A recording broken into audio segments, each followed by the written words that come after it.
What's up, guys? It's Miss Madison.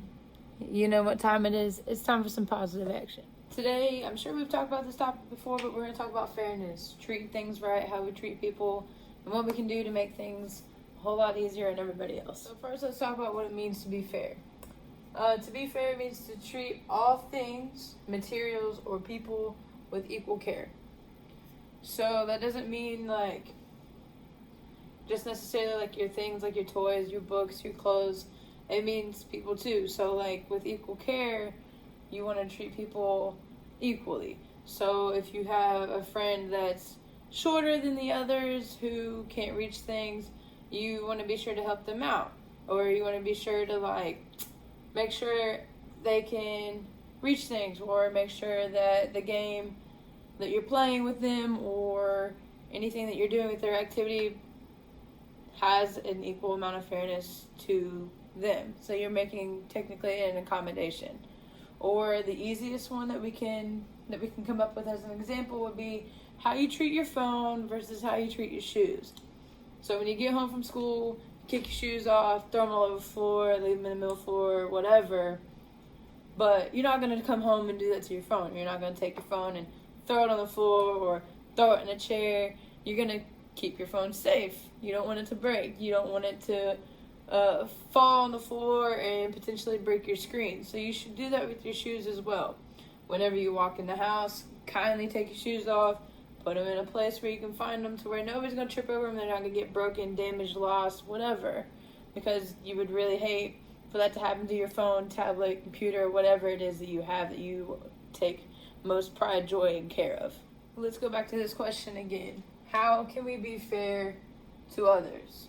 So, say you have something say you're going to play a game, you pull out Monopoly, and you and 3 of your other friends are going to play. Well, somebody over on the other side of the classroom sees that you guys are playing Monopoly or in the club or whatever, sees that you guys are playing this game and they want to play too. You see them come over and you guys tell them, no, you can't play. Why? Because we already have enough. Well, that's going to make somebody upset. That's not treating somebody fairly because you're letting everybody else play. And Monopoly has plenty more pieces.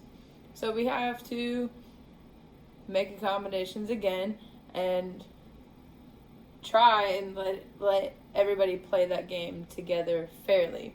So say they come back over again after you tell them no, and they ask, hey, can I play this? Can I play now? And you say, yeah, sure, but you have to start all over. Well, that's not fair. Everybody else is ahead of the game. They've got all their properties. They're buying things, and they have nothing. So what you should have done was allow them to play the game. Everybody starts over, and starting from scratch and continuing on from there is the fairest way we can share, play together, and have a good time. So let's talk about why it's important. So it's important to treat other things and treat people, most importantly, fairly, because you don't want somebody to get the wrong message. You don't want them to think that, oh, you don't like them, or you don't necessarily care if someone's shorter than you or someone's got a different hair color than you. You want to make sure that everybody can join together and understand that everybody's going to be treated the same, that everybody's going to have the same amount of fun, and that everyone can get along and have a great time together no matter what. So being able to join people into a game of Monopoly and starting it all over, and rather than jumping into the middle of the game, is one great example to show how to be fair with a group of people. But also remember, when you're treating your other, your things, like your phones, your shoes, your clothes, or whichever, you're all treating it the same way as you would everything else that you have, that you take pride in. Alright, so that's all I have on fairness today. Hopefully you guys understood what it was that I was trying to get across. Until then, until next time, I'll see you soon. Stay safe.